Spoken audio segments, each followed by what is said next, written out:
Hello, and a warm welcome to everyone here. My name is Sarah Adelaide Odampton. I'm the Trade Services and Special Projects Manager for the UK Ghana Chamber of Commerce, your host. The UK Ghana Chamber of Commerce is a trade association set up with funding from the UK's Department for International Trade to promote bilateral trade between the UK and Ghana. Today, we're happy to host the British International Investments, a platinum member of the UK GCC, to discuss how businesses could unlock the impact potential. Today, we have George Riafe, a business editor from Joy FM, as our host. George, over to you. Appreciate your time so much. And indeed, it's such an interesting time to engage the partners of the UK Ghana Chamber of Commerce as we look at unlocking the impact potential of businesses in Ghana. And we'll be engaging very seasoned personalities who operate in this space. And one would want to ask that, I mean, why are we doing this, or why are we engaging some of these distinguished personalities who are here? Well, for us, let's just tell you that impact investment is an investment approach that aims to deliver financial returns alongside generating positive economic, social, and environmental impact. It's widely recognized as a key vehicle to help achieving sustainable development goals and addressing the financing gap for businesses. Research has shown that businesses that focus on environmental and social goals are not only earning better returns, but also attract more investment with investors and increasingly looking back on companies that are making positive difference in the world. But how can businesses also assess capital and play a critical role in addressing the key global challenges? So, what is the objective of this engagement that we are having? Well, it's to help businesses understand how they can achieve both impact and commercial success, to communicate the British international investment impact-led investment approach, and also to provide businesses with the insights on how they can attract investment from development finance and like key issues around as we move on with this program. So as you see that there is a brief chat session in there that is with the Q&A. If you have any questions for our speakers, you would want to drop in these questions there, and they can actually answer you when respect to the issues that they want to talk about. So without wasting much time, I would want to also introduce you to one of our speakers, the first speaker, and that will be Doctor. That is our first speaker. That will be that is run through the CV of our first speaker. And first, let me just, before I do that, I also want to run you through the British International Investment. Now, the British International Investment is UK's development finance institution, that is the DFI, and also an impact investor.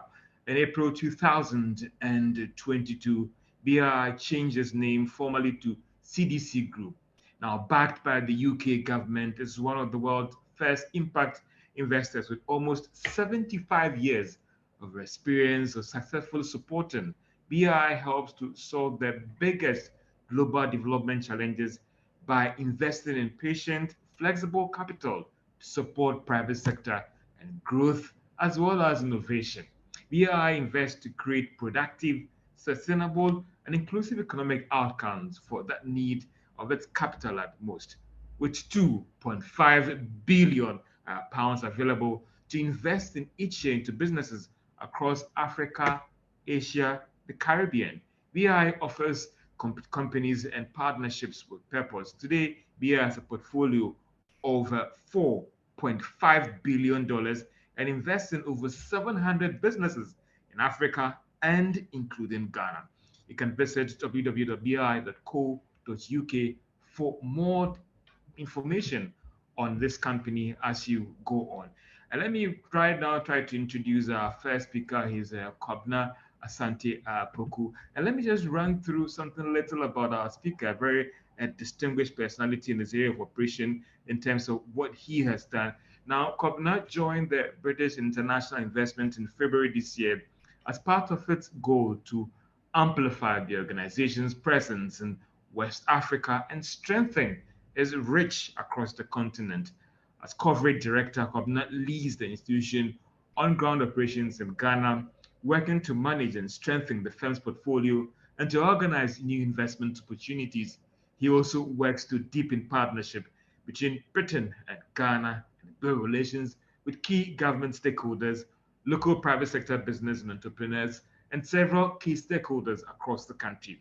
Previously, Kobna worked with PricewaterhouseCoopers, where he was a partner and head of transaction services in Ghana, Nigeria. Prior to PricewaterhouseCoopers, he worked as an independent consultant in UK.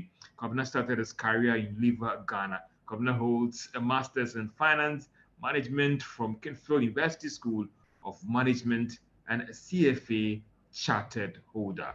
Distinguished ladies and gentlemen, it's my pleasure to welcome our first speaker, Mr. Kobna Asante-Poku, to take over, please. Thank you very, very much, George. As some of you may know, we were called the CDC Group back in the day. We changed our name to British International Investments this year. Next, we want to show you a quick video that speaks to our name change.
Thanks a lot.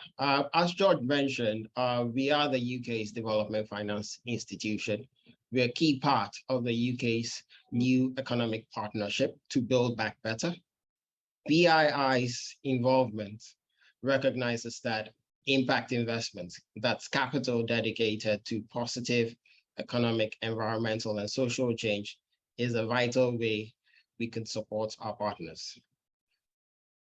As of last year, we had 7.7 billion pounds in total assets under management globally. We committed about 1.9 billion pounds of capital last year and are on track to do the same this year. And we've invested in over 1,200 businesses, 60% of which are in Ghana, 60% of which are in Africa. We've been invested in Ghana since 1959. Our current portfolio in Ghana is over $150 million, and we support directly and indirectly over 40 companies in Ghana. We invest across various sectors and are uniquely positioned to offer businesses a broad range of capital solutions, from just a few $1 million to over $250 million. We are a patient, flexible investor, unconstrained by any time pressures, and our capital solutions span the full range of equity, debt, and funds. We also look to add value just beyond capital. We work with businesses to develop cutting-edge environmental, sustainable governance, and impact strategies that help these businesses build capacity, resilience, and sustain them over the long term. Next, as I mentioned, we invest across the broad range of investments. We've made as little as 2 million investment in M-Pharma in Ghana, and we've invested over 80 million in a power project in Ghana. Next, please. Our vision over the next 5 years is to become one of the leading impact investors serving Ghana. Meeting the Sustainable Development Goals and our commitment under the Paris Agreement requires 3 things. Economies must grow to provide decent jobs and raise living standards for all. Economic activity must transform to become environmentally sustainable. And the benefit of this growth must be shared across all sections of society. The role of investment in development is to help build economies that are productive, sustainable, and inclusive. And these are our 3 impact objectives. This slide shows a snapshot of our strategy on a page. I would like to go and provide a bit more detail about our development objectives on the next slide. Under our productive objective, we prioritize activities in communities and sectors where the needs are greatest and where we believe we can create decent jobs and raise a country's capacity to improve people's living standards. We support economic enablers that supply businesses with what they need to grow. For example, affordable and reliable power, more efficient logistics, financial services on the right terms, and exporters who generate foreign exchange earnings that these economies need. We are also passionate about the vast potential of innovation, technology, and digitization because we believe this will help transform these economies. To contribute to our sustainable objective, we want to invest in businesses that mitigate climate change and by avoiding and reducing greenhouse gas emissions. These may include areas like renewable energy, electric vehicles, investments in carbon removal, such as sustainable forestry and recycling. We support businesses that are looking to adapt to the extreme effects of climate change. This would include supporting businesses to change their processes, practices, and structures to avoid the damage that's associated with these extreme weather changes. For example, helping investee businesses to protect themselves against extreme flooding and making investments that help with resource efficiency, such as solar-powered irrigation. Under our inclusive objective, we want to invest in businesses that have a positive impact on low-income populations.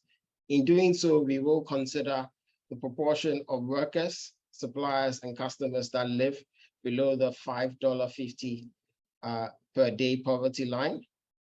We also champion and want to support businesses that are owned by women, led by women, or where a substantial proportion of their customers and suppliers are women. Next slide, please. We've structured our businesses into 3 main sectors: infrastructure and climate change, where we cover power and energy systems, sustainable transport logistics, urban infrastructure, and climate resilient utility. Under this team, we want to focus on investment opportunities that generate on-grid renewable power. So that would be solar, wind, thermal, hydrogen. We want to support intelligent transmission and distribution networks. We would invest in businesses that provide decentralized power solutions to households. We want to grow our ports, transports, and logistic business. And we will support businesses that provide water, sanitation, and hygiene services. Under our financial services team, which is very broad, where we cover pensions, insurance, microfinance institutions, fintech, and banks, we want to support institutions that are developing products that deliver basic needs, such as housing, education, and retirement. we want to support businesses that are also focused on, and banks that are focused on SME, climate finance, and gender finance. Our SMART team, which is our acronym for business and consumer services, manufacturing, agribusiness, real estate and construction, telecom, and technology. Under this team, we want to basically support businesses that are expanding and increasing their production capacity.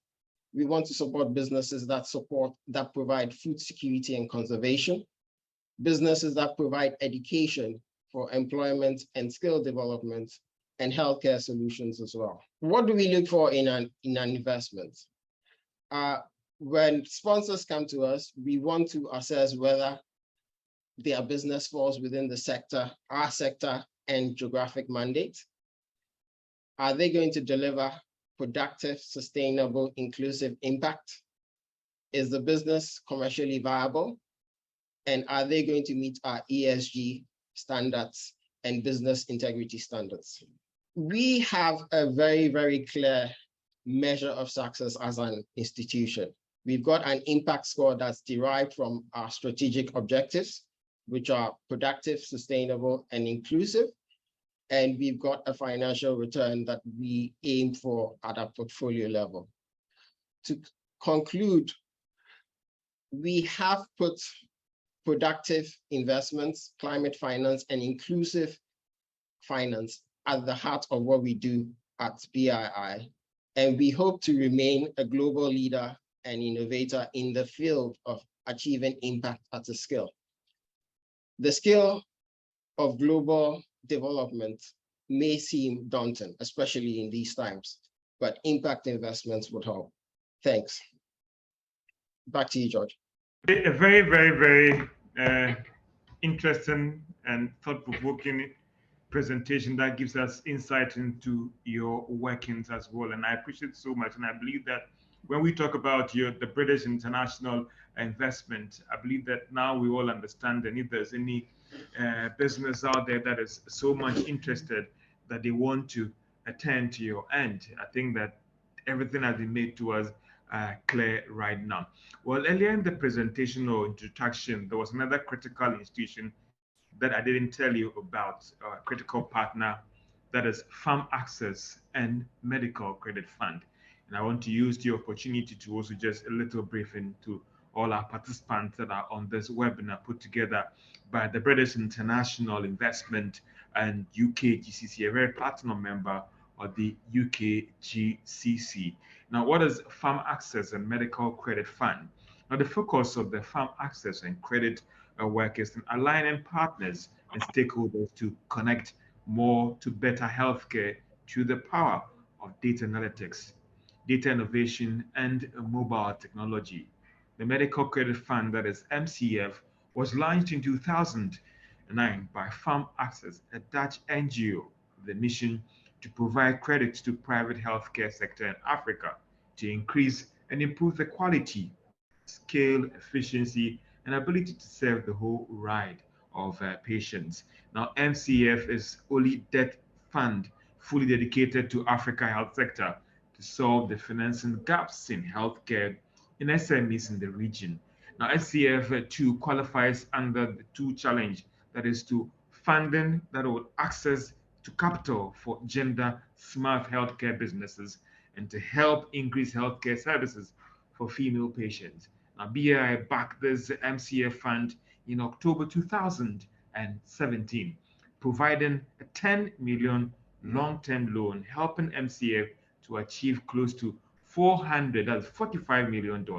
Now, BII has also backed the fund with the around somewhere around 10 million euros in its senior syndicated facility, that is the SWIFT fund, totaling 15 million euros to help arrive at the total size of 32.5 million euros. To find out more, visit Farm Access, that is online, to get more details on what we do and what they are supposed to do. And it'll be a good time to introduce our second speaker, Dr. Maxwell Akwesi-Enchi. He's the country director of Farm Access. Now, Maxwell joined Farm Access Group In 2012, as a senior quality advisor, he later was appointed as the program manager for Medical Credit Fund and Safe Care in Ghana in 2013, and then as a country director for Farm Access Group in 2015. Before joining Farm Access Group, he has worked for over a decade as senior capacities within and outside of the Ghana Health Service, and also as a specialist obstetrician gynecologist and health manager and public health professional. He serves on 3 global bodies, that is member of the World Health Organization, WHO, and also the roster of experts on digital healthcare as member of the UHC 2030 Advisory Group, focusing on civil society engagement mechanism, and also a member of the WHO data governance. He holds 4 degrees from the University of Ghana, including masters in business administration and masters in public health. And also, Maxwell also has a certificate that is executive leader in Massachusetts Institute of Technology, that is USA, and also a certificate in social programs evaluator by the University of Cape Town, South Africa, and also a fellow in the International Federation of Gynecologists and Obstetricians. What a rich CV, health background, and even business as well. Doc Maxwell, what can I say? Just like what Joe Latte would say, over to you, please. No, George, good afternoon, and good afternoon to all our distinguished audience. And great to join you for this exciting session. But also thanks, Governor, for the brief recap of the exciting BII activities. So as Farm Access, we have a 3-minute video on Farm Access that emphasizes who we are and our approach. And with your permission, George, let's watch that first. So Paz, if you could please play that for us. Thank you. What if we told you that this simple mobile phone can accelerate access to better and affordable care for millions of people in Africa?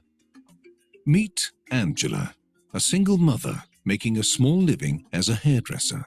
Her healthcare expenses are often unpredictable. Without health insurance, she has to pay for care out of pocket and often waits too long to see a doctor. This means her family is always one illness away from falling into poverty.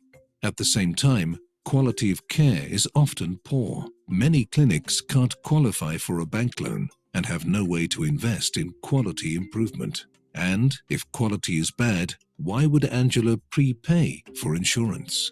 Many African health markets find themselves trapped in this vicious cycle, a disconnect between demand, supply, and investments. Farm Access works with both public and private partners to bridge this gap. We increase access to care through health insurance and new digital forms of health financing, delivered through mobile health contracts. We help healthcare providers get access to capital so that they can invest in improving quality of service. And we developed the International Safe Care Standards, which stimulate quality improvement, enable benchmarking, and lower risks. Research has demonstrated that this approach works, helping to increase access, improve quality, and build trust. Today, the world is on the brink of a digital revolution. Almost everyone in Africa has access to a mobile phone. To capitalize on this opportunity, we've initiated a digital platform that connects all players in the healthcare market, bringing transparency, efficiency, and direct access to and for end users. This technology generates a wealth of data that can help improve quality of care in unprecedented ways. And donors, governments, insurance companies, and even individuals can reach vulnerable groups or family members directly or contribute to digital funding pools, knowing for sure that their money will only be spent on health. So what does this mean for Angela? Now she can trust the quality in the clinic, and this simple mobile phone has become her digital safety net.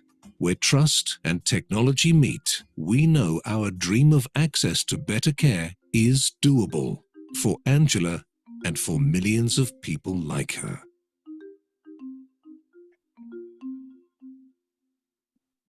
Great. So distinguished ladies and gentlemen, this illustrates what we are and who we are as PharmAccess. So we are an international organization that is dedicated to improving access to healthcare in Africa.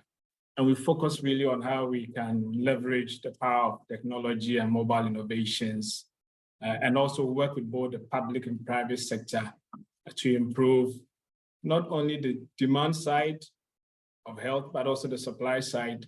And in doing that, we use digital innovation and technology to connect more people to better healthcare. So just as been illustrated in the very brief video, we work in Africa mainly, but we have also operations that are quite recent in India and some other places outside of Africa. But mainly in Africa, operations are centered around Nigeria, Tanzania, Kenya, Uganda, Ghana.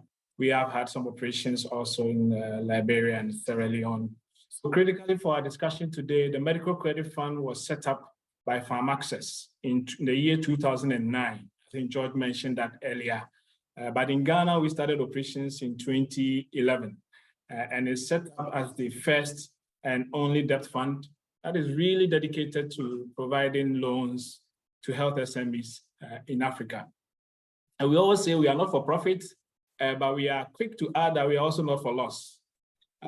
So in trying to develop a self-standing model, we help build resilient health systems that can support healthcare providers to deliver basic healthcare and improve on the quality of care. So we provide loans flexibly in local currency, but it's not only about the money. I think I've now emphasized that clearly during the BII exposition that he gave. It's not only about the money, but how do we make the money smart with technical assistance that is targeted to make sure that the money is able to achieve more than it could achieve on its own. So we set up the first fund, which we call MCF1, Medical Credit Fund 1 in 2009. We're currently winding down on that fund. It was 11 million USD fund. We turned it around many times, so we're able to disburse 130 million USD worth of loans. And based on the learnings and the successes, we set up the second fund, which we call MCF2, even larger. And just as Kamina mentioned, it's a 32.5 million euro fund, formally launched about a year ago. Just so that you understand a bit of the structure, so it's both an investment capital that is coupled with a bit of TA grant and a guarantee facility. So we have investment capital of 32.5 million euros that we can give out to the health SME. And our biggest investor is actually BII, that the BII gave us 10 million euros. We received 7.5 million also from the Ministry of Foreign Affairs of the Dutch government. And we also have FMO, which is a Dutch development bank, giving us 7.5 million. We have Swedfund also giving us 5 million, and we have Philips giving us 2.5 million. So all that comes into a pot that is worth 32.5 million euros that is ready for the market. And we also received some TA grant from FMO and Swedfund. I think the beauty on top of it is that we also have a guarantee facility also from US International Development Finance Corporation. So it's really a blended finance structure that is using development finance to mobilize additional finance towards sustainable development. So we view the source of investments as really catalytic capital. So if you look at it, just as Kwabena mentioned, the BII investment is from the public source, but they can unlock private capital like what we have from Philips, just really catalyzing investments into healthcare. We are 32.5 million. Our target is to grow in the coming years, even bigger, to about 80 million. And we finance all healthcare SME value chain players. So this includes medical equipment suppliers, clinics, hospitals, pharmacies, diagnosis centers, and even health training institutions. So George, briefly, that's who we are as PharmAccess and our fund, Medical Credit Fund.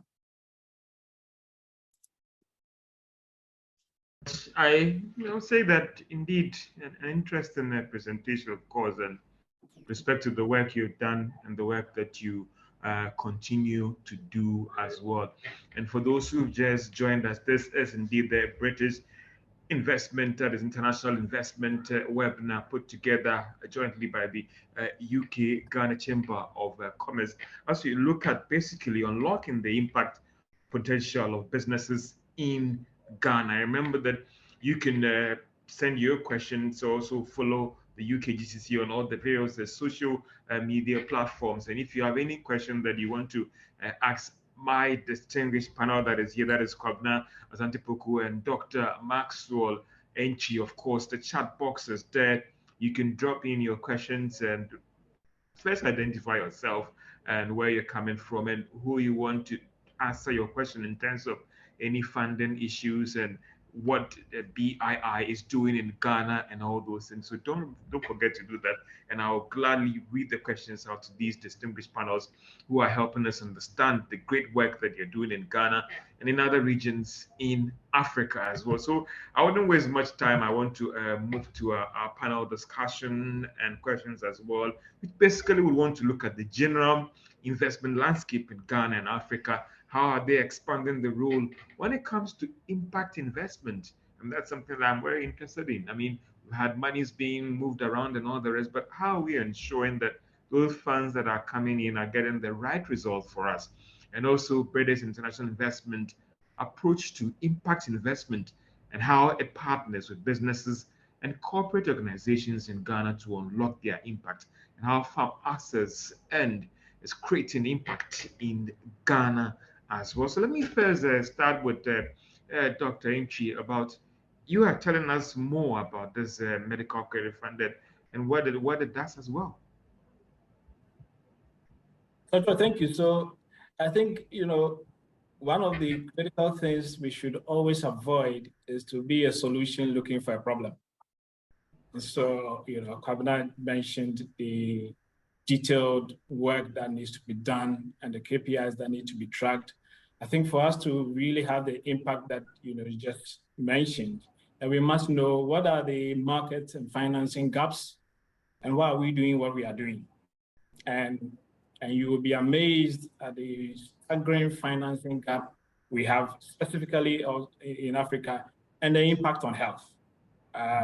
Did you know that a child in Africa is 14 times more likely to die before age 5 than their colleague in Europe? So that's really staggering. And then, there's a huge gap in our HR capacity as well. So there are 2 doctors per 100,000 population in Africa, whilst in Europe is 40 doctors for 10,000. Africa has 96% of global deaths from malaria, and about 60% of all global deaths from HIV is in Africa. But George and distinguished ladies and gentlemen, the staggering contrast is that only 1% of global health funding ends up in Africa. That's why we cherish investments like the partnerships we have with BII, because they help us move that needle of 1% up. So the investment that is needed to meet Africa's health demand is estimated to be $25 billion every year. And when we don't plug these continue to accumulate. And why do we have this gap? Because the health sector generally is perceived as not viable for investments by banks and DFIs. And it takes only bold investors like BII to walk this journey along with us. So it's a really huge financing gap, which we should be aware of. The second component is that, the health business management capacity of value chain players in the African market is very low. So there's a cross-cutting low skills and expertise in how do we manage a business. So George, you can be a great doctor, but a bad entrepreneur. And the two do not always match.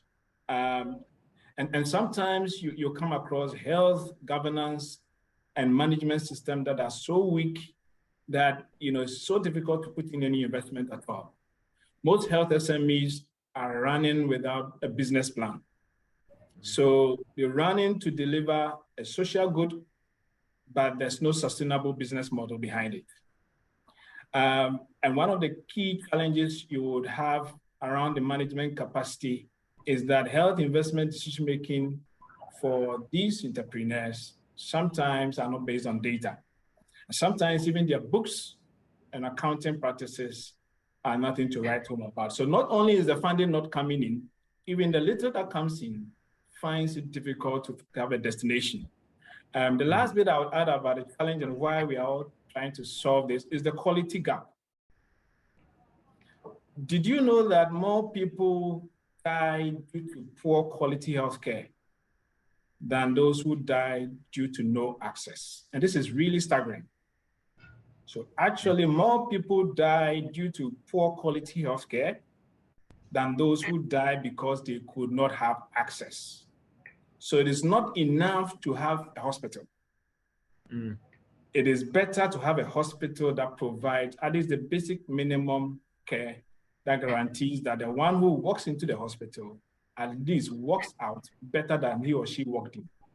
So there was a Lancet paper in 2018 that showed that 5 million people die every year from poor quality care versus the 3.6 who die due to lack of access. So actually more people die because they received poor quality care. So not only is the investments not coming in, not only is it challenging to have viable business to invest in, sometimes the quality is so poor that you don't want to be associated with that risk. Yeah.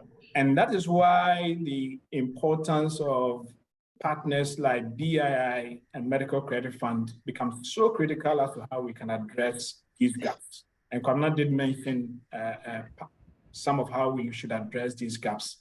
And with time, maybe I can elaborate a bit on that, but it's important to know why we are doing what we do.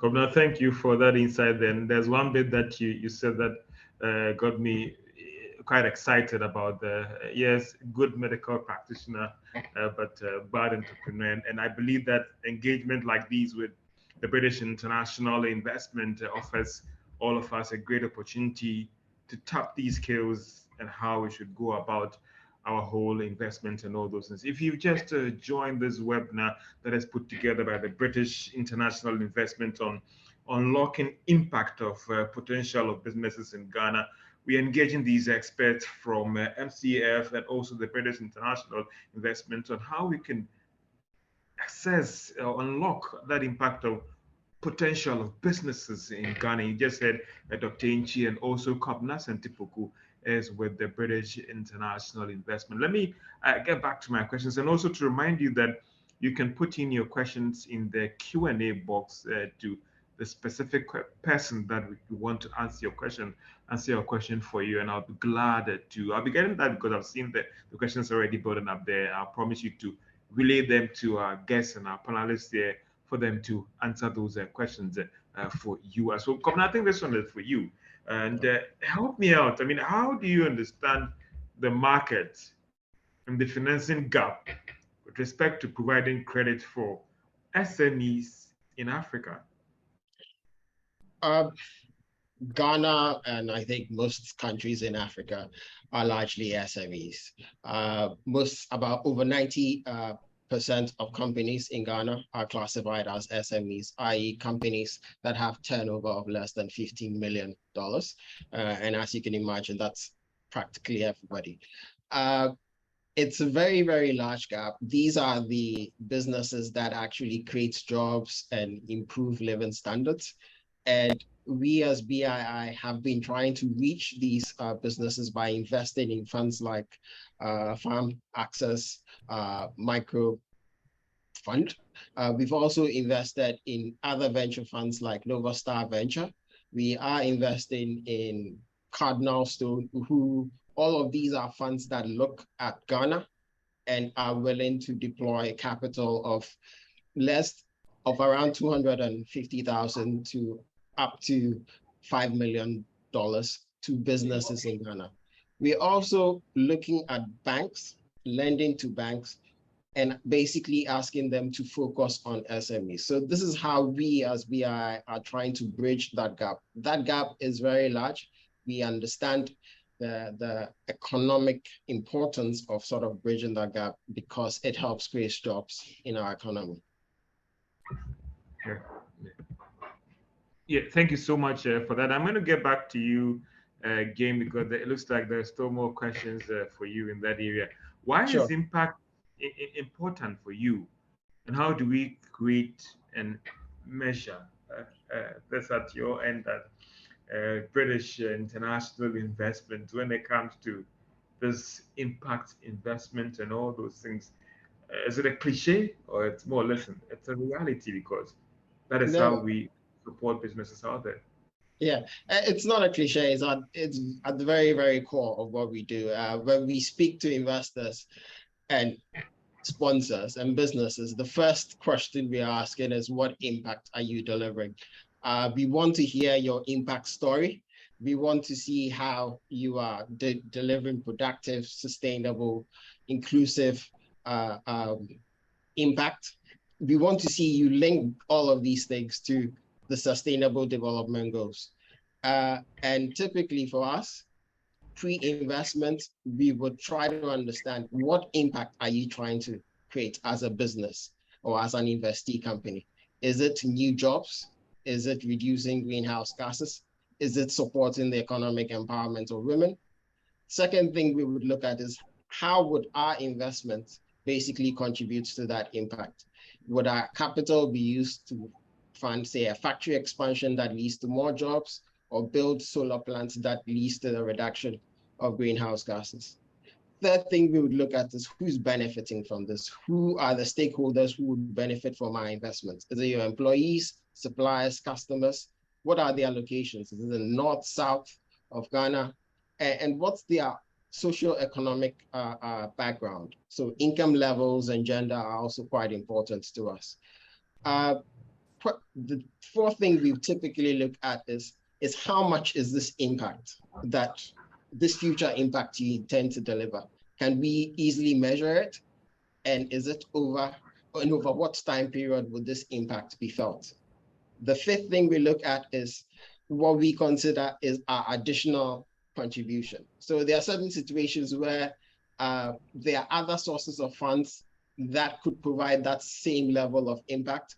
Capital is very, very scarce. So we want to use our capital in the most efficient way. So we would ask ourselves the question, is our capital necessary to deliver and achieve that impact? Can we also help mobilize other commercial sources of finance or bring along other DFIs like we did with Farm Access? And then the fifth thing is, what's the risk? The last thing for us would be, what's the risk of not achieving this particular impact? So we'll do a proper risk assessment and figure out what the various mitigation factors are. We basically will boil this down into a score, and we would assess this pre-investment, we would monitor it during the investment, and we would look at it again when we exit our investment. So it's very, very much at the core of how we operate as an organization.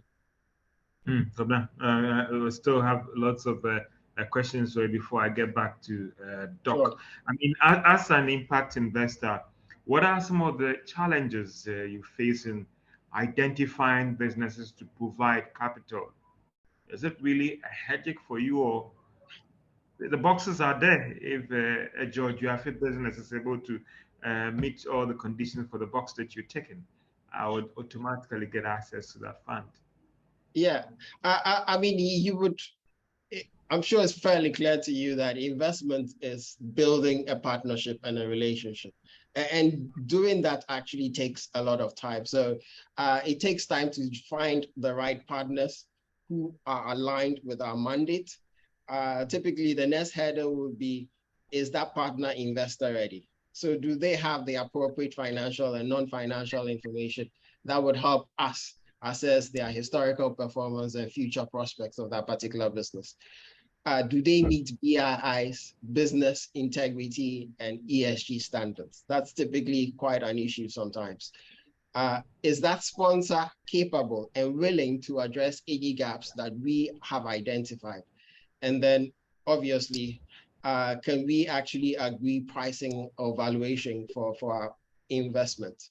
So these various features come through, and we look at each of these factors in trying to find the right sponsors and the right partners for our investments.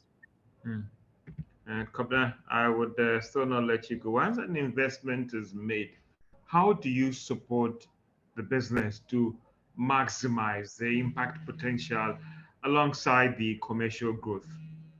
Okay, so George, as I mentioned, pre-investment, we would have done some due diligence to sort of identify the gaps that you have and your investment, so your development potential. We would work with sponsors to develop plans for growth. We would also support investees with the hiring of key management roles, board members. We also have a technical assistance funding program that would help you develop the necessary ESG structures and processes that lead to your growth and impact. Part of our offering is we are part of the UK network. So we work with the Department of Trade and Industry to provide market access to the UK. We work with the UK Export Finance team if required as well. And as you can imagine, we also have an extensive network of senior executives and policymakers who we could speak to on your behalf. So this is sort of the additional value we tend to provide beyond just our capital. Thank you so much. Let me get to Doc, because I still want to bring in Doc. You as well invest in SMEs as well. And for you, is it a big headache for you, or listen, we know how to get around this, Doc? No, George, so as Kwabena is mentioned, the same principles that Kwabena enumerated, we focus that as a lens in the health ecosystem. So as Medical Credit Fund, our mission really is to finance medical quality improvement and how we can support healthcare providers so that they can offer quality healthcare. And of course, to realize that you need to have impact-related KPIs that we track, and the results have been quite encouraging in spite of all the challenges that I mentioned earlier on. So, we have been able to disburse globally about 7,000 loans. In Ghana, we've done about 800 loans. The total volume of loans globally is about 150 million. In Ghana, we've done about 25 million. We have reached about 1,900 SMEs in Africa. In Ghana, there was about 400. And about 21% of our loans are dedicated to, we've been able to reach female health entrepreneurs, and Kwabena did mention about the inclusiveness. Our repayment rate has been very good. So we have a repayment rate of about 96%, which, as you know, George, is far above the industry average. But the critical thing, because we talk about impact, is not only about the risk and the financing and the SMEs that are trained and supported, but also what quality of care is being delivered. What level of quality are patients receiving who walk into these facilities? And about 80% of our facilities improve on the quality score and are able to serve more clients. So in spite of all the challenges, the results that border on ESG, so the triple bottom line, has been quite encouraging. It does not erase all the challenges that Kwabena talked about. So as soon as the money lands from DFIs like BII into Medical Credit Fund, we have to roll up our sleeves and really, get our boots dirty on the ground and begin to speak to healthcare providers and do the hand-holding that is required. And let me just mention, there's few critical support that you need to be able to maximize impact alongside commercial growth. And one of them is the hand-holding that Kwabena mentioned. So you really need to hold their hands and really manage the relationship well throughout the journey, ensure that they are keeping to targets, patients are being served, quality of care is improving. The second bit is the business advisory support. George, there will always be emerging unknowns. So, 8 months ago, we didn't know that inflation in Ghana will reach above 30%. Now we are in there. We didn't know that our cedi would depreciate by over 40% to the USD. Now we are there. Local laws can change. There can be an outbreak of community violence in the place where you invested in a hospital. Just last week, we visited one hospital up north where we've invested, and there's violence in that area. There was a pharmacy. There's violence in that area. It will have an impact on your investment. We visited another facility where fire had, consumed the top floor of the hospital. They had fire alarm systems and everything in place. But, these unknowns would emerge, and you have to really hold your hands through that process through strong and customized business advisory service. The last one I'll mention is SafeCare. So we have SafeCare in PharmAccess, which is an internationally accredited quality improvement program that supports our clients to measure and improve healthcare quality in a stepwise manner. So usually the question I ask is, I'm sure the last hotel that you lodged in, you are sure of the star rating of the hotel. But if I ask you the star rating of the last hospital you attended, I'm sure you will not be able to tell me. And that's the beauty of SafeCare. SafeCare helps you to be able to rate the level of care, if you like, how many stars does this health provider have? So that when you're going in, you have a certain expectation whether the linen will be clean or dirty, whether you have a smile at the counter desk or you meet a very angry receptionist, or whether the syringe is sterile or not, whether the theater equipment has been, sterilized or not. So it tells you what to expect, and the hand-holding, the business training, the advisory service, and SafeCare helps us to make sure that we maximize impact along with the commercial growth. Let me bring in Kobna, and as we wrap up, and we'll go to our chat box, because I see lots of questions there, and we'll try as much as possible to answer all of them. So Kobna, let me bring you in. What are the opportunities and challenges that you have experienced with respect to your Ghana portfolio compared to other African markets? And what are the key lessons that you've learned in terms of market dynamics and opportunities in Ghana? George, we're all in this economy.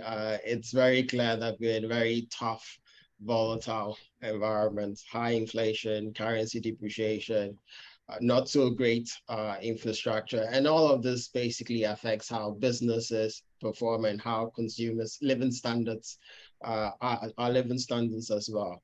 And interestingly, this basically pertains across all of Africa. As I mentioned earlier, Ghana is an SME environment. I think we need to do a bit more work within this SME ecosystem to develop a bit more capacity.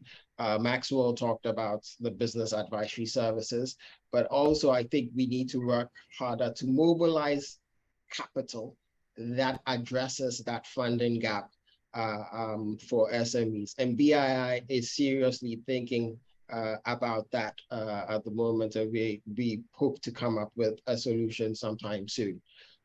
We think that also there's a lot more work to be done in promoting gender finance, and that includes not just capacity development, basically offering capacity development education to women, but also actual capital deployment so that we can ensure that economic empowerment is even across our board.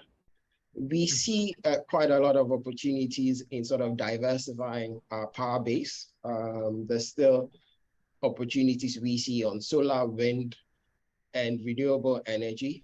And we are also looking at investments in the transmission sector so that we can deploy some of this renewable power more efficiently. Thank you, Kobna. Let me get to my final round of final question. Let me go to Doc. And for you, what are some of the challenges the MFC experienced during COVID-19? And how is the team evaluating the potential impact of some of the global challenges facing all of us today? Jojo, thank you. So the health SMEs were hit with triple blows. The first blow was that I remember those times when all of us were locked in our homes during the lockdown, and even after the lockdown, patient attendance really dropped. Nationally, patient attendance dropped below 30%. But we are aware that, we are yet to even hit the pre-COVID levels in terms of utilization. So patient attendance dropped. And therefore that led to drop in revenues. So the health SMEs, so whether you are a hospital, a clinic, or your diagnosis center, or you supply consumables, once utilization drops, your revenue will drop, either directly or indirectly. So that was the second bullet. The third bullet is that the operational cost also went up, paradoxically, because they had to put in place all these infection prevention protocols. You have to, every staff has to wear a mask, you have to wear gloves all the time. Everybody has to sanitize their hands. We have to put sanitizers at all places. You have to begin to create isolation places if you didn't have any. You have to now distance, clients even at the OPD. So you need more space, you need new furniture, you need chairs, you need new beds. So operational costs went up. So you had these triple bullets where patient attendance went down, revenues dwindled, but operational costs really went. So a lot of the SMEs were really constricted due to COVID-19. What we did was to support, and we had support from organizations like BII and others to really help SMEs during this time with soft capital that they can invest to be able to bridge that gap. Key amongst them is what we did in the Kenyan market, where we're able to deploy what we call digital loans. And this is a working capital loan accessible on even feature phones. So George, in Ghana, we call it YAM phone, where you can use your YAM phone to access a loan. It's based on your mobile money transactions, flexible payment terms. The beauty of it is that we are doing the pilot in Ghana and starting in Ghana and Tanzania in the next couple of months. The payment terms are flexible, turnaround times like 48 hours. So it's really helped the providers during the COVID period, no traditional collateral requirements. And we've been able to, since we started the digital loans, do about 4,500 loans, mainly in the Kenyan market, to 500 health SMEs. And unbelievably, the total loan disbursed was about 65 million, because these were small loans that were turned over and over and over and over. And the repayment was about 97%. So those are some of the interventions that we put in place to make sure that even though utilization has gone down, revenue has gone down, and operational cost has gone up, the SMEs were cushioned to ride the storm of COVID. And in preparation for future pandemics, because we are informed by the scientists that we might get another pandemic in centuries or decades to come, I think it's important to strengthen these systems using digital technology so that people will be able to have access to some of these services irrespective of their limitation. Yeah. Okay, thank you so much, Doc and then Kobna. Interesting presentation there. I now want to get into my chat box, and if you have any question for us, you can get into the chat box, your name and where you're coming from, and then who would you want to get some clarity more on. Then we're having participants across the world, I could say, USA, southern part of Africa, another part of the continent as well, following us in this discussion. So let me start with that is Mpumi Mukubiche, and I think she's coming from South Africa, and it says, good afternoon, Mpumi. And my question is that we are women in business and industries based in South Africa. How can we access BII for empowerment of women in business members? Kobna, do you want to take this question all the way in South Africa? Yeah, no, I can take this question. I think it would be good for them to put together the proposal in terms of how we can support. Typically, we're looking to deliver impact at scale. So it would have to be a clear business plan that would support a lot of the women in South Africa. We've got a team in South Africa that can actually look at this. It would be important to also understand things like the sector they are looking at, how many people would this support, and basically the geographical spread. So we definitely need a proposal to actually assess this. And we've got a team out in Johannesburg that could support them. And Kobina, and I'll come back to you to Doc as well. Abeko Moti, and it says, what is the minimum investment BII makes? Okay, so directly, we are looking at above $10 million. Indirectly, we've invested in funds that operate in Ghana. So the funds called Cardinal Stone, Uhuru, Africa Capital Alliance, Adania, all of who are able to do anywhere from $4 million to $15 million in Ghana. We are actively thinking about setting up an SME fund, and hopefully sometime next year, George, we can speak about that in some detail. Yeah, this is coming from James Norwood. He says, thank you for your presenters. A question for Kobina. Can you tell us how long it will take for initial discussions with you before receiving financial support required to make our investment? Yeah, I'm probably answering this question for both of us, Maxwell and myself, but it really depends on how investor ready you are. Do you have all the necessary information required for us to actually assess you and assess the developmental impact that you're going to make? Typically, we've seen anywhere from 3 months to about 9 months, depending on the instruments that we're doing. Equity investments tend to take longer. Debt investments are slightly simpler. It also depends on how long it takes for us to negotiate prices as well. So I guess the short answer is it depends. Doc, I mean, I will also come to you on that one. And the one Abeko again is coming with this question about, can you provide us with the list and the contacts of those funds for the SMEs? And Doc, your side, and I'll come to Kobina as well. Or... Sure, George. So we can share our contacts with the audience after the call. I'm sure they will also have the emails maybe we'll do as and well. then to get into. And Kobina made the point clear. How long or how short really is dependent on how ready the business is. So you can have a throughput A to Z and say 3 months, 2 months, but it really depends. And in Ghana, we know how things go, especially in health SMEs in Ghana and Africa.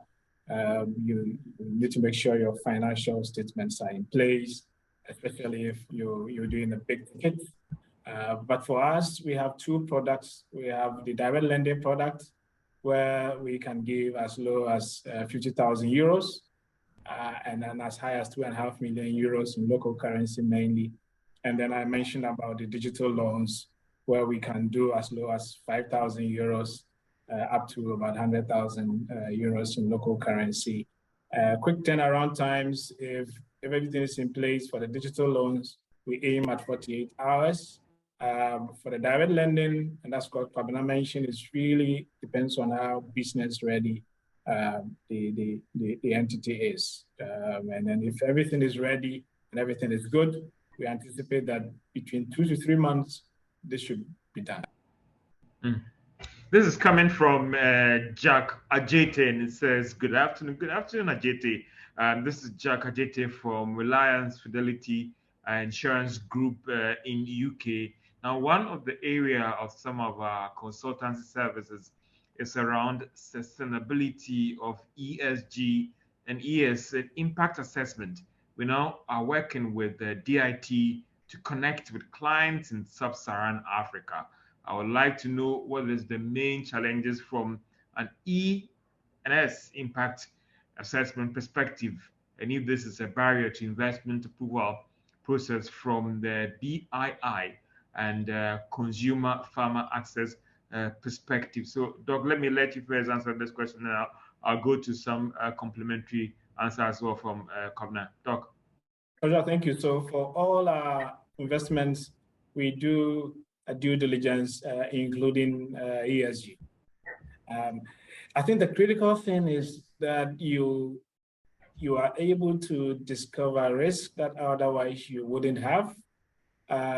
You are able to, have a view on areas that otherwise you wouldn't have paid attention to, that still would have impact on the business growth and commercial growth and ability to reach patients, but also most importantly, the sustainability of the business and how you are hitting the triple bottom, as we indicate, of people, profits, and the planet, which is the ESG that we're talking about. So it's not really about making sure that the healthcare provider ticks all the ESG boxes, but it's make sure that if there are any gaps, those gaps are identified and the SME is supported to be able to plug those gaps. So that's really the rationale, because BI and MCF, we are not policemen walking around trying to arrest people who are not ESG compliant. It's really about how do we make those unknown risks known, and how do we work with the SME to be able to address those for a very sustainable business model that is also environmentally friendly. So that's the approach. Kobna, in terms of a quick complementary, any answer to what I asked earlier on about? No, I think Maxwell covered most of it. Okay. Yeah. Okay. Let me bring in Emmanuel Wadzai. Says, I am an entrepreneur and about to commence a recycling of plastic business, but it's the capital intensive. Do I have a chance of benefiting from this fund? Kobna and Doc. Let me start with Kobna. Yeah, sure. I mean, recycling it's one of our major tenets under our sustainable objective. And it's definitely one of the sectors we're interested in invested in. I'm hoping that Emmanuel has all his ducks in a row in terms of ensuring that he knows where he's getting the supply for the plastics. He already has a market where he's going to sell it into, and he has a very clear view on how he's going to run and operate his business. Obviously, we would expect that as an entrepreneur, he would also have some skin in the game in terms of equity, and we're willing to sort of support him. On a direct level, as I've mentioned, and I think I need to keep mentioning again, we want to deliver impact at scale. So from a BII perspective, we would look to do investments above 10 million.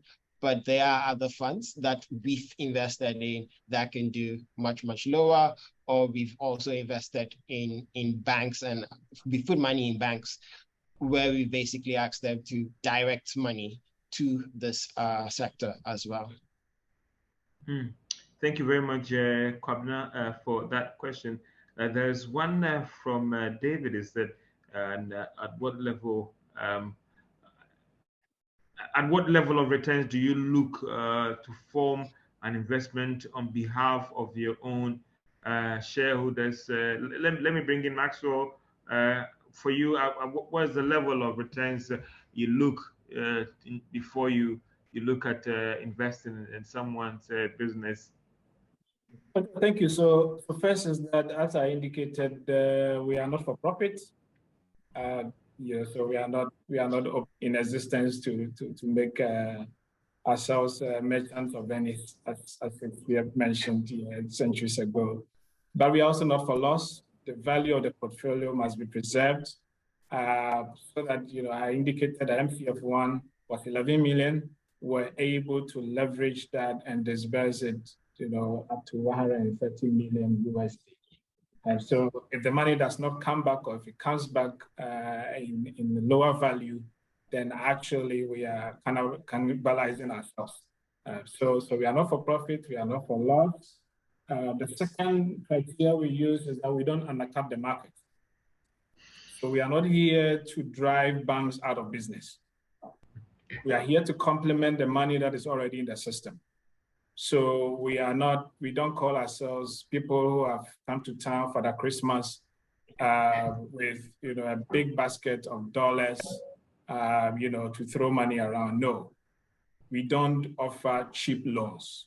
We offer market rate loans at good risk versus return. We also make sure that the collateral requirements are not as skin deep as you would have to do with a regular bank. So we don't request, for your marriage certificate and your all the other things that you would otherwise have to provide. So we don't over-collateralize simply. And the third value we add is that we make sure that we deliver on speed. The third one is that the smart capital. It comes with TA, business advisory services, business training, safe care, going through a structured quality improvement program. So it comes as a package. So it's not naked money, it's smart capital that comes in to facilitate the business. And all that value add is what our clients really appreciate. So it's always risky to narrow a financing decision to interest rates, which is usually what everybody jumps at. But you can have a lower interest rate that ends up being much more expensive, especially if the investment decision making is wrong and you don't have advisory services that are competent enough. You don't have the support that would help you ride the commercial and the impact indicators that you have for your business and also for the investors. So it comes as a package. And in summary, we don't undercut the market. Yeah, so George, just to add to that, I mean, over our 70 years of existence, we've had one large objective, which is to do good without losing money. Financial sustainability is quite important for us. That said, I mean, there are certain situations where we realize that to make the impact that we want, to get into new markets that we want, we need sort of additional concessionary financing. And we work, and these are very rare cases, we work to bring in concessionary financing that clearly understands that to deliver this impact, you should be prepared to risk some money. And that's what we call our catalyst fund. Outside of that, we would, and the bulk of the investments we do, it's very much in line with what Maxwell has said. We basically are looking for competitive returns across board. And that basically goes for most of the DFIs that operate in this market. George, if I may just quickly add to that. Okay. So because of that impact focus, even when the macroeconomic indicators do not make sense for us to continue to invest, we do continue to invest. So, T-bill rates are over the roof now, and we're still lending. And we may actually, in the interim, be losing by lending because of the depreciation of the local currency, sometimes even hedging costs. But because we are impact-oriented, just as Kwabena mentioned, we plug in the concessionary financing component of our obligations so that we can still sustain the businesses and still support them as they ride through these storms, which comes in a cyclical manner. So I think it's important to note that DFIs like BII and investment funds like Medical Credit Fund are in for the long haul. And when they are in for the long haul, there will be upsides and downsides. But the beauty of it is that we stick with our SMEs throughout those storms. There's a question from Ohene Damte. It says that, my name is Ohene Damte and a Greek investment enthusiast. I want to find out whether the BI is into agri investment and what value chains are their focus areas. What is BI's investment threshold for agribusiness sector and the minimum investment period? Kwabena, I think this is just in your courts. Yeah, so agribusiness is very, very important to us because it helps us secure food security and sustainability. And we're definitely looking to do a lot more. Basically, we would invest across the chain from farm to table. So we would do primary agriculture, food processing. We might even include some of the logistics chains in there. So we're quite interested in agribusiness. Like I mentioned earlier on, our minimum investment threshold is around 10 to 20 million. And recognizing that that is a relatively high threshold, we've invested in a platform business called ACDEFCO. We put about 50 billion into that business, and that business would have a minimum, has a minimum investment threshold of about $4 million. And they invest across the value chain as well: primary investments, food processing, logistics, warehousing, all for agriculture. It's a very, very important sector for us. This is the UK GCC, British International Investment. We're looking at unlocking the impact of potential businesses in Ghana.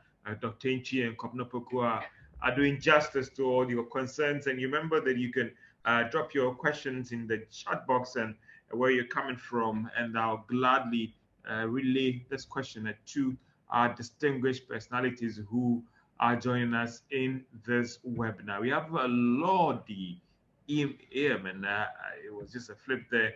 And he says that are they only looking at established businesses, or they will invest in new business if the business meets the BII impact criteria? Kobna? So mostly over 90% of our direct investments are established businesses that have some track record. However, we've put money in venture capital funds that would look at startups. So typically, if I received a proposal for a startup business, I'm more likely to refer to one of our venture capital funds because they have the capacity to actually review and assess these businesses. Let me come to Doc. Hello, Doc. Yes, sir. I was having a problem. Let me come to Doc, and this one is coming from no name attached to it. It says, I've been working on social impact project to address Ghana's housing deficit as lead consultant of the Association of Building and Civil Engineering Contractors. I would like some professional guidance on successful implementation. Let me come to you, Doc, first. Any advice in terms of your fund? Maybe this is supposed to be used to provide a healthcare for my village. No, John, thank you. So there's we have learned a lot about the SMEs in Ghana through our work, mainly working in the health ecosystem. But I think some of the learnings also apply across board. So my advice to the participant is to make sure that they really put up a structured business. So your leadership, your management should be in place.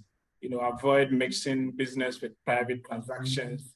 Make sure there's good succession planning, because civil engineering, real estate, as you've mentioned, is a big ticket item. And you really need to make sure that the vehicle that is being used to finance this is really able to absorb the capacity that will be required. The second one is to avoid the cliche of low transparency and lack of full disclosure that we usually experience when we deal with health SMEs. So please be transparent. So if you are approached by a DFI or an investor, be as transparent as possible. Please make sure that you have full disclosure, your financial obligations and any other non-financial obligations. Please make sure it's on the table. I think the last one I would say, it's about a fleeting entrepreneurial attention span. There's this challenge where, you touch civil engineering today, we put money into it, and by the time we blink an eye, you have hopped on into manufacturing, and by the time we visit you again, you are into fast-moving consumer goods, and really spending little time to really nurture the cash cow that will really help you to stand on your own as a viable business before you jump onto other new initiatives. Maybe my last one is also, there's this there's this trend of always wanting a big bank investment. You know, you want everything at the same time. Most DFIs will go with you in a very stepwise investment decision-making structure. Take the small steps and build on it incrementally. Make prudent investment decisions. Don't overestimate your financial capacity. Be transparent. And I'm sure you would have a very viable interest. Thank you, Doc. But I would like to be drawing the curtains down right now for your closing remarks. Time wasn't our best friend at all. So let me start with. I've been really educated. I wouldn't just about coming to BI, but also engaging other partners in terms of any projects I'll be embarking on in the near future. But Kobna, I want you to wrap up your final thoughts, advice for those budding entrepreneurs out there in a time when there's squeeze on credit. How do they convince Mr. Asante Poku for some $1 million investment into their enterprise? And your wrapping thought, please. Okay. Recently a friend sent me a message saying, why are you asking me about impact investment? I'm investing in Africa. Clearly, I am doing impact investment. It's for us, impact investment is being deliberate about what impact you want to achieve. Is it clearly around jobs? Is it clearly around improving the lives of people? Is it clearly around changing the environment? If you do come to BI, you need to be fairly clear and deliberate about what your impact strategy is. You need to be a business that also meets our ESG standards around environmental, sustainable, and governance structures, and a business that has the right business integrity as well. We're quite keen on businesses that fall within our productive, sustainable, and inclusive sectors. We're quite keen on businesses that are into infrastructure and climate, are into financial services, and are into services, manufacturing, agriculture, and real estate.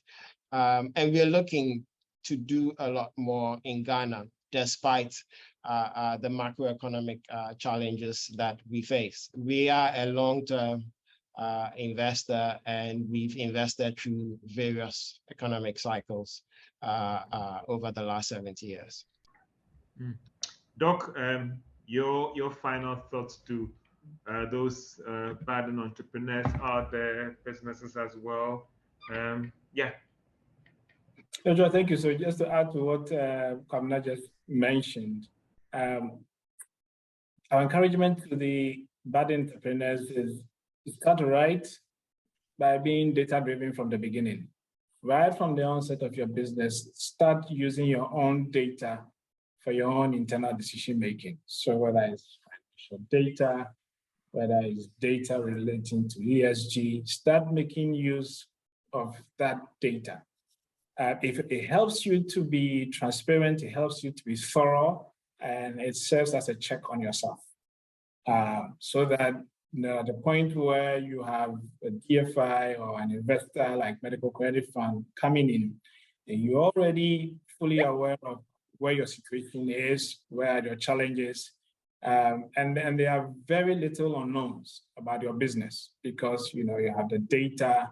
There was a question about how long does it take if you had to have the BI invest in your business or Medical Credit Fund invest in your business.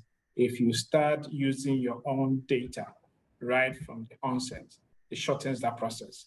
It helps you to be able to put up enough structures, no matter how small the business is, to manage it in such a way that you can grow organically, put in your own equity before you have external investors come in. So in addition to all that we have said, I'll say right from the day you open your shop, start using your own data. Dr. Maxwell Nchi of Farm Access and Mr. Kobna Asante Poku, you guys have been so splendid and wonderful with those wonderful insights into the area of when it comes to impact of the potential of impact business or impact investment into businesses here in Ghana, and how we can maneuver our way through to get it right and attract these kinds of investment from the British International Investment and also from Farm Access as well in terms of support. But I would say that for me, it's not even just about getting the support from the British International Investment, but also even from other engagements as well. I wouldn't take much of the time because time is not our best friend. Sarah Adledo-Dampton of the UK GCC will come in here and give us our final wrap. Thank you very much, George. So before I say the thank yous, I'd like to encourage all our participants to take just a minute or two to give us our feedback, to complete our feedback survey. It's actually multi-choice, so it's quite easier. Would like to hear from you, and this will help us improve on the delivery of our future webinars. Thank you. And so on behalf of our Executive Director, Ms. Adjoba Chiama, we wish to thank our speakers, Mr. Kwabena Asante Poku and Dr. Maxwell Akwesi Antwi, for their valuable contribution to the webinar. We want to thank you also, Mr. George Wiafe, for an excellent job. And our deepest gratitude goes to all the participants, all those who joined in, who took the time to join us this afternoon. Without a doubt, it's been a wonderful session. We are grateful for your time. We would like to thank UKGCC Platinum member, British International Investments, formerly CDC, for partnering with us on the delivery of this webinar. Again, just to touch on what UKGCC is, the UK Ghana Chamber of Commerce, shortened UKGCC, is a member-based organization involved in the promotion of bilateral trade between Ghana and the UK through the 3 platforms of networking, advocacy, and trade services. If you'd like to be a member of the chamber, you can reach out to us via our website. You could also follow us on all our social media platforms. There are so many programs, events coming up. We'll be happy to host you again. Thank you all very much. Over to you, George. Adelaide, what can I say? Also, immense thanks to all of you for the brilliant presentation and making this discussion indeed a wonderful one. To all those who joined us from everywhere, I'll say thank you so much. And what can I say but to say have a great business day. The day is still young, 1:30, and closing those deals and transactions. And thank you also to British Investment International Investment indeed for the wonderful job that you're doing out there to help those budding entrepreneurs to reach their potential in terms of getting the required funding for their operations. Thank you to all our participants joining us across the globe, and also to our distinguished gentleman of the day, Mr. Kwabena Asante Poku and Dr. Maxwell Antwi. Thank you so much. Have a great day. This has been the UKGCC webinar put together by the British International Investment as we look at unlocking the impact potential of businesses in Ghana. My name is George Wiafe. I've been your moderator this afternoon, and have a great day.